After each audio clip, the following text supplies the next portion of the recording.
The shootout at the OK Corral has become a defining event that encapsulates both the fascination and the violence of the Wild West, featuring the Earp brothers and Doc Holliday in a confrontation with the Cochise County Cowboys in Tombstone, Arizona. However, the reality of the gunfight is somewhat misleading. The term OK refers to the Old Kindersley Corral, a livery stable located on Fremont Street in Tombstone, which operated from 1879 to 1888. Contrary to what the name suggests, the actual gunfight did not take place within or near the corral. Instead, it occurred in an empty lot next to C.S. Flye's photography studio and boarding house, situated just 6 doors away from the corral. Notably, Doc Holliday, the famed dentist turned gunslinger suffering from tuberculosis, was residing at that boarding house at the time. Before we proceed, we encourage you to like and subscribe to the channel and share it with other history enthusiasts. One of the main instigators of the conflict, Ike Clanton, sought shelter in the studio as the gunfire erupted. Interestingly, John Bean, the sheriff of Cochise County, who might have been able to avert the violence, also took refuge there. C.S. Flye's photographs from the late 19th century have played a crucial role in enhancing our understanding of life during the Wild West period. However, he did not capture any images of the shootout or its aftermath, although he did assist in disarming the fatally injured Billy Clanton. The reason the shootout is associated with the OK Corral remains somewhat unclear, possibly due to the less catchy name of the actual location where the gunfight occurred. At the time of this conflict, Tombstone, Arizona, was a volatile environment characterized by competing factions and escalating tensions, as well as a center of vice and moral decay. By the late 1870s and early 1880s, the town featured 2 dance halls, numerous gambling venues, 20 saloons, and, as one local humorously noted, 2 Bibles. The origins of Tombstone can be traced back to a solitary silver mine. In 1877, Ed Schieffelin left an army post in Arizona, intent on discovering wealth in the Dragoon Mountains, despite his friends' warnings that he was essentially heading towards his demise due to the area's considerable Apache population. Contrary to their apprehensions, he uncovered a rich silver vein, which he named Tombstone. A settlement rapidly developed around his discovery, and by 1880 the town was alive with horses, stagecoaches, miners, sex workers, and ambitious politicians. Saloons and brothels flourished alongside the mining sector. For 7 years, individuals extracted wealth from the land until operations halted due to a rising water table. Tombstone experienced various cycles of boom and bust, ultimately earning the moniker, "the town too tough to die," for its tenacity during the Great Depression. The Earp brothers, Wyatt, Virgil, and Morgan, along with Doc Holliday, have been romanticized as heroes in the famous shootout at the OK Corral, while their opponents, the Cochise County Cowboys, are frequently portrayed as mere troublemakers. However, the truth is far more complex than the prevailing narrative suggests. Wyatt Earp, often hailed as the archetypal lawman, was actually evading legal issues when he arrived in Tombstone, hoping to capitalize on the silver rush. In his youth, he had been arrested for horse theft in Indian Territory, escaped from jail, and led a nomadic lifestyle, moving from one town and brothel to another. Conversely, Tom and Frank McClory, 2 notable cowboys, had migrated from Iowa in search of affordable land for their cattle. They were neither superior nor inferior to the many other cattle rustlers who journeyed westward during the 1870s and 1880s under the banner of Manifest Destiny. One of the fundamental conflicts between the Earps and the Cowboys was surprisingly mundane. The Cowboys had allied themselves with Sheriff Johnny Bean, while Wyatt Earp aspired to take Bean's position. Concurrently, Virgil Earp, serving as the police chief of Tombstone, had initiated strict firearm regulations in the town, which directly opposed the Cowboys' fondness for their weapons. As expected, this led to heightened tensions. However, this narrative does not present clear heroes or villains. Rather, it depicts ambitious individuals competing for power and wealth on the frontier. In many respects, Wyatt Earp and his rivals were not so dissimilar. The rivalry intensified in March 1881, just months prior to the notorious shootout. The Sandy Bob stagecoach was robbed by masked assailants, leading the Earps to suspect the McClory brothers of being behind the heist. Conversely, the McClorys were equally convinced that Wyatt Earp and Doc Holliday were involved in the crime. Amidst this escalating tension, Virgil Earp made a deal with Ike Clanton, a member of the Cowboys. In an effort to enhance his image as a formidable lawman ahead of the upcoming local elections, Virgil promised Clanton all the reward money with no questions asked if he assisted in apprehending outlaws and suspects. Clanton agreed, but the arrangement became moot when the suspected robbers, Leonard, Crane, and King, were killed before Virgil could capture them. Subsequently, Wyatt Earp, who was also seeking election and aware of Clanton's malleable character, suggested a staged robbery to Ike. The plan involved Wyatt and Holliday intimidating fake robbers to ensure no one was harmed while simultaneously enhancing Wyatt's reputation. Clanton declined, fearing potential repercussions, which only exacerbated the animosity between the two factions. By early October 1881, tensions reached a breaking point when the Earps arrested cowboys Frank Stillwell and Pete Spence for robbing a stagecoach near Bisbee. The cowboys were incensed, viewing this as harassment. The cowboys pledged to seek retribution, setting the groundwork for ongoing hostilities. Virgil Earp did not have to wait long for trouble to approach him. While Wyatt Earp often receives the majority of the recognition in cinematic portrayals and various accounts of the notorious Shootout, many historians contend that the true hero of this Wild West narrative was Virgil Earp. A veteran of the Civil War who served as an infantryman in the Union Army, Virgil moved westward after the conflict to reunite with his younger brothers, Wyatt and Morgan. He quickly gained a reputation as a formidable and effective law enforcement officer, holding positions in both Prescott, Arizona, and Tombstone. In Tombstone, Virgil's main objective was to eradicate the surge of stagecoach robberies that troubled the community. His straightforward demeanor and exceptional marksmanship made him particularly successful in this endeavor. On that pivotal day in October 1881, when violence appeared unavoidable, Virgil still sought to prevent bloodshed. He confronted the cowboys and commanded them to surrender their weapons, stating, "Throw up your hands, I want your guns." The cowboys declined to comply, leading to an eruption of chaos. During the ensuing gunfight, Virgil continued to fire his weapon even after sustaining a bullet wound to his leg. His courage in the face of danger and his commitment to upholding the law solidified his legacy as a resolute figure in one of the most iconic events of the Wild West. The exact firearms utilized during the gunfight at the OK Corral remain uncertain, although it is widely believed that they were black powder weapons which generated thick smoke that contributed to the disorder of the encounter. Over the years, antique gun dealers have profited from selling firearms purportedly linked to the shootout, including a Colt .45 revolver said to have belonged to Wyatt Earp, which fetched $225,000, and a shotgun allegedly used by Doc Holliday that sold for $150,000. However, the authenticity of these firearms is a subject of considerable debate, as none of the weapons used by the Earps or Holliday were officially identified at the time.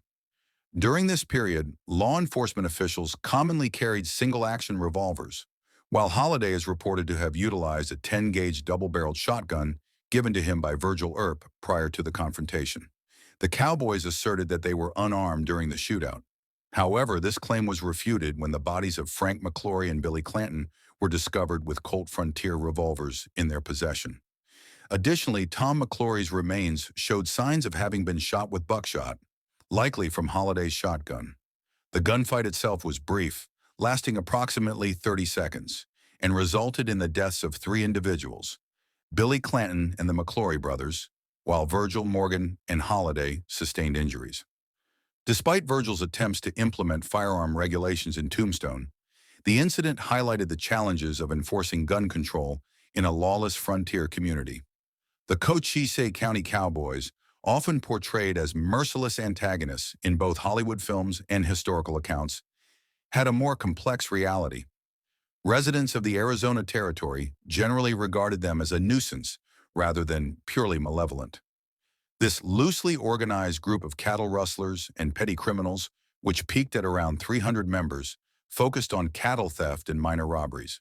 They gained notoriety for riding through towns, brandishing weapons, and intimidating local inhabitants, including clergy and families.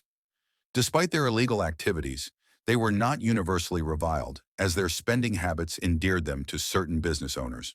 The rivalry between the Cowboys and the Earps arose from a series of minor disputes between 1879 and 1881, which included allegations of horse theft and subsequent retaliatory actions.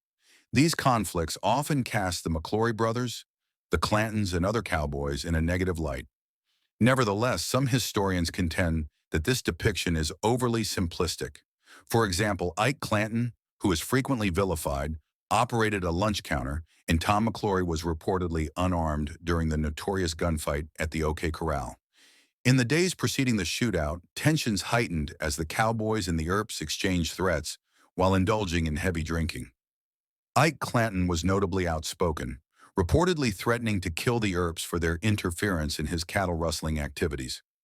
This explosive combination of personal animosities, political conflicts, and economic stakes culminated in the gunfight on October 26, 1881, a brief yet lethal encounter that resulted in the deaths of 3 cowboys and solidified the Earps' status in Wild West folklore. Ike Clanton was notorious for his brazen declarations, and in the lead-up to the confrontation at the OK Corral, he was frequently heard in various saloons in Tombstone, boasting about his intentions to kill the Earps as soon as he could acquire a firearm. Despite his menacing words, Clanton had a reputation for embellishing the truth, and according to his surviving family members, it was the Earps and Doc Holliday who were the true provocateurs. They accused the Earps of robbing stagecoaches with impunity and harassing the Clantons and McClorys at every opportunity. The reality likely lies somewhere in between these perspectives. What is evident is that after a night filled with drinking and bravado, tensions erupted, leading to the historic gunfight on October 26, 1881.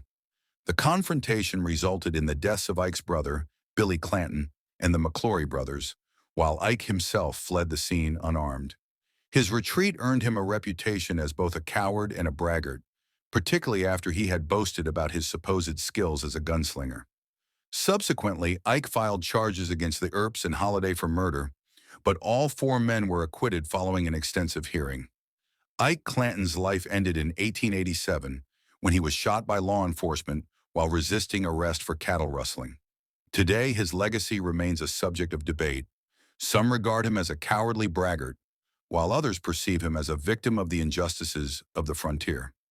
Wyatt Earp famously characterized the county cowboys as lowly thieves, yet the town of Tombstone honored Billy Clanton and Tom and Frank McClory with a lavish funeral. More than 2,300 individuals paid tribute during the extensive memorial, which featured a procession that extended for 2 blocks. This procession comprised 300 mourners walking, 22 carriages, and several riders on horseback, all accompanied by a brass band. The 3 deceased were interred at Boot Hill Cemetery, a site named for the many individuals who perished while still wearing their boots. The events surrounding the gunfight at the OK Corral and its subsequent consequences illustrate the lawlessness of that period. In the months preceding and following the shootout, no formal charges were brought against those responsible for the widespread criminal activities in the area. Stagecoach robberies were frequent, typically executed by masked assailants who evaded capture. In instances such as the Sandy Bob stagecoach robbery, where suspects were identified, they were often killed before they could face trial. This tumultuous atmosphere highlighted the difficulties of enforcing law and order in Tombstone during its Wild West era. Individuals in this region frequently took justice into their own hands, as evidenced by the acquittal of the Earps and Doc Holliday for the deaths of Billy Clanton and the McClory brothers during the OK Corral gunfight. Shortly thereafter, Morgan Earp was murdered in a saloon. Overcome with grief and anger, Wyatt Earp pledged to avenge his brother and assembled a posse to seek retribution. He pursued Frank Stillwell and other alleged accomplices, killing them in cold blood during his notorious vendetta ride. Media coverage of these events was sharply polarized, reflecting the political biases of local newspapers. The Tombstone epitaph aligned itself with the Earps, depicting them as champions of justice, while the Nuggets favored the Cowboys, portraying the Earps unfavorably. Initially met with skepticism regarding its sustainability, the paper's name inspired jokes about its potential longevity. However, the Tombstone epitaph demonstrated remarkable resilience. Its founder, John P. Clum, utilized the publication to advocate for law and order and to expose corruption, particularly targeting the Cochise County Cowboys. This partiality was apparent in their reporting on the gunfight at the OK Corral and its subsequent events. The Nugget depicted Doc Holliday and the Earps in a negative light, whereas the epitaph hailed them as defenders of justice. The Nugget's support for the Cowboys was likely influenced by their ties to Sheriff Bean, as favorable coverage would benefit Bean's interactions with local cattle rustlers. One article in the Nugget attempted to portray the Clanton brothers in a more favorable manner, asserting that they were not instigators but rather disciplined fighters who behaved quietly and orderly while in Tombstone. This depiction stood in stark contrast to their established reputation as outlaws and the circumstances leading up to the shootout. The contrast between these two publications not only highlighted political affiliations, but also underscored the wider conflicts present in Tombstone during its Wild West era. This competition among newspapers demonstrates how media bias influenced public views of the gunfight and its key figures, raising questions about the impartiality of historical narratives. Although the gunfight at the OK Corral lasted merely 30 seconds, its impact has persisted for over a century, driven by divergent stories, partial reporting, and larger-than-life personalities. Were the Earps genuine heroes or merely opportunists taking advantage of the Wild West turmoil? Were the Cowboys truly villainous, or were they simply misunderstood individuals entangled in a struggle for power? The reality is concealed somewhere in the dusty streets of Tombstone, perhaps even deeper within Boot Hill Cemetery. What are your thoughts? Were the Earps justified in their actions, or did they overstep the bounds of justice? Was Ike Clanton a coward, or just a man outmatched by his adversaries? We invite you to share your opinions in the comments below. We look forward to hearing your perspective on one of history's most contentious confrontations. And remember to subscribe and activate notifications for more intriguing tales from the Wild West and beyond. The wild frontier still holds secrets waiting to be revealed.